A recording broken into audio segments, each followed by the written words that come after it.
What is going on, guys? This is Gene Jensen, and from pre-spawn through the spawn, there's a specific bait that I always reach for, and it may be one that is not talked about much anymore. It may have even been forgotten. It's an old school bait, and I love to throw it when the bass are shallow, getting ready to go on bed, and when they're spawning. So stay tuned, we'll talk about it. All right, so this old school bait is a handcrafted balsa wood bait.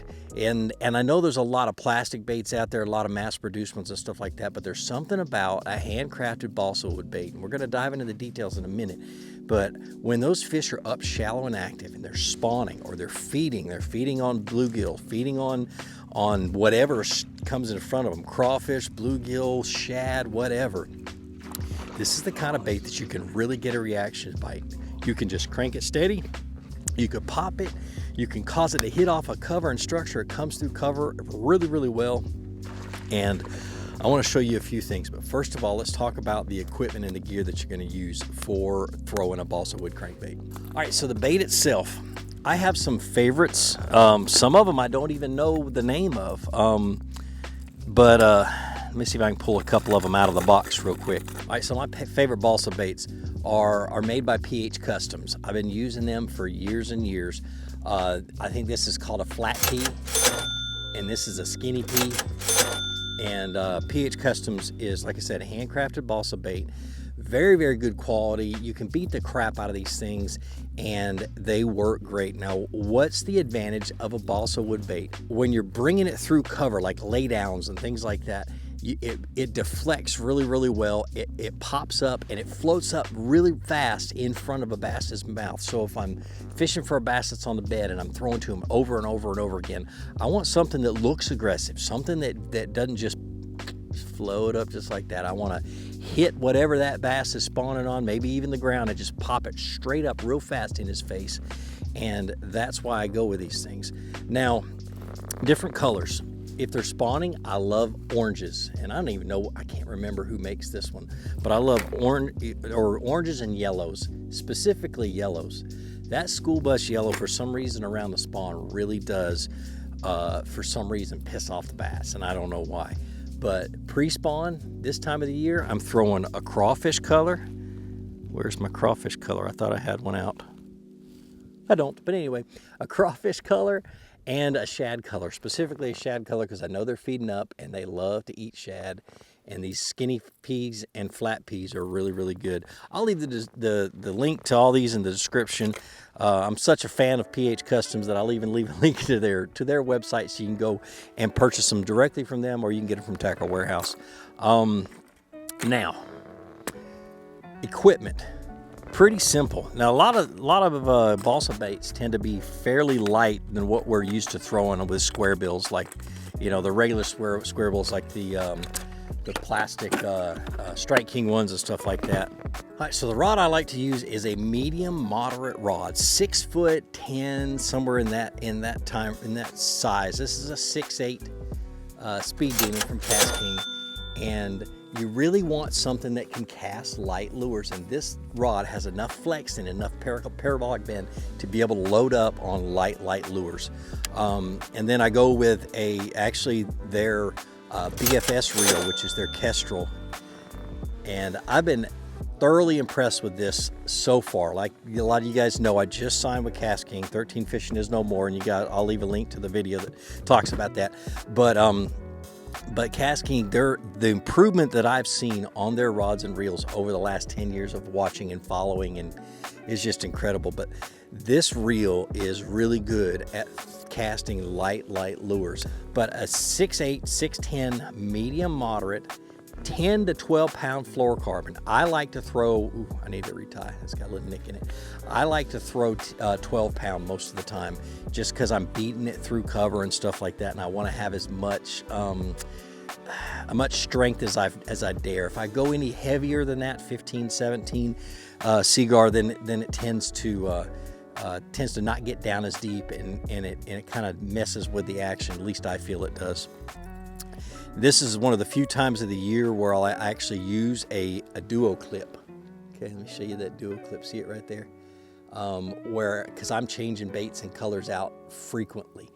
And I really think that saves me a whole lot of time, but I have to remember to retie and to check my line just like I did.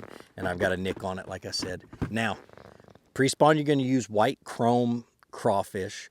Spawn, you're going to use bluegill, a crawfish color, or that yellow, like I said. Now, let's get out on the water. I'm gonna kind of go along and I'm gonna work it through cover and show you how good this thing works its way or gets through cover. All right, so the bass are shallow and they're feeding up, getting ready for spawn.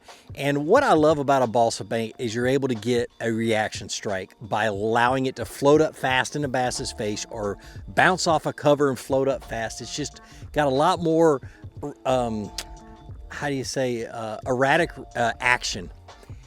Another thing that a handcrafted balsa bait does is it hunts a whole lot better, which is it'll run in a straight line and all of a sudden it'll just kick off to the side. So if you have a bass that's following it or a bass that is not quite committed to it, that a lot of times will trigger that strike. There's just so many advantages to using it.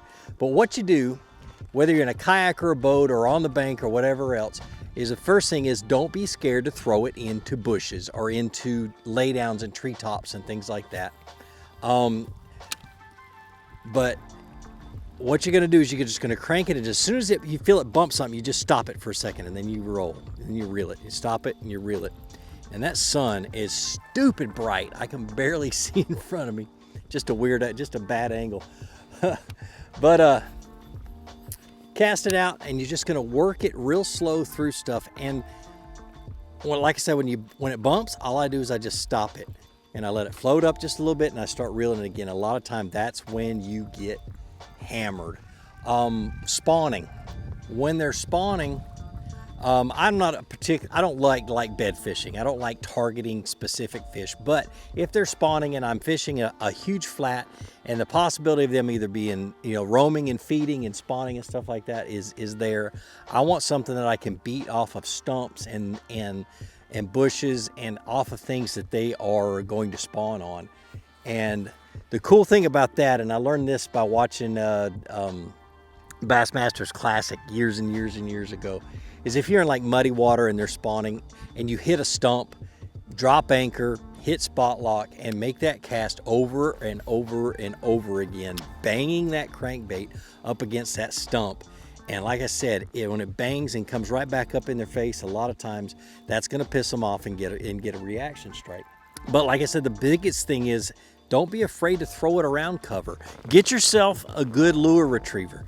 Okay, this is one I've had for many, many, many years. It's made by some old man in his garage called Tipton's Golden Retriever, and it's saved me thousands of dollars. And there's my trolling motor hitting a stump. It saved me thousands of dollars. And it will get everything out, especially in these public fishing areas that have a lot of fishing line. It really does work well with getting your baits unhung from fishing line. All right, so I'm gonna set up. Let's talk a little bit about how to crank a laydown or how to crank a tree that's laying down in the water. I said earlier about bank fishermen being able to crank from the bank. This is one thing you don't want to do.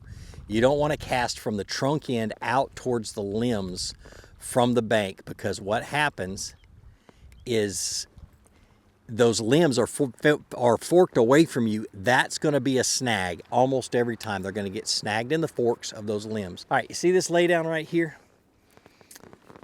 My first cast is going to be straight out in front of it, okay? Right on the very ends of it. I want to beat that crankbait up against the ends. Make 2 or 3 or 4 casts. And especially a spotted bass lake. Those spotted bass love to hang out on the ends of these laydowns. But I'm gonna make several casts, and every time I bump that tree, I'm gonna pause, or I'm gonna give it a real quick jerk. You'll see me do this a lot. It's kind of gotten to be a habit. My next cast is gonna be parallel to the trunk, and I wanna beat as many limbs as I possibly can. So left side of the trunk, because I'm on the left side of the tree, and I'm gonna parallel that trunk. Just like that. Make 3 or 4 casts along that trunk. A lot of times, especially on a sunny day, that's where a big one's gonna be hanging, is right up underneath that trunk.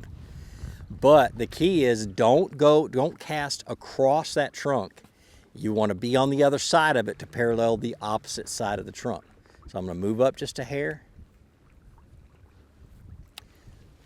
Try to judge the wind and right along the edge of that trunk, just like that. If you cast across that trunk, I guarantee you're going to get hung. Guarantee it.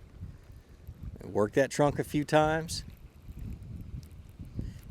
and you see how that bait just kind of comes right easily through all of that. So that's how I fish a laydown.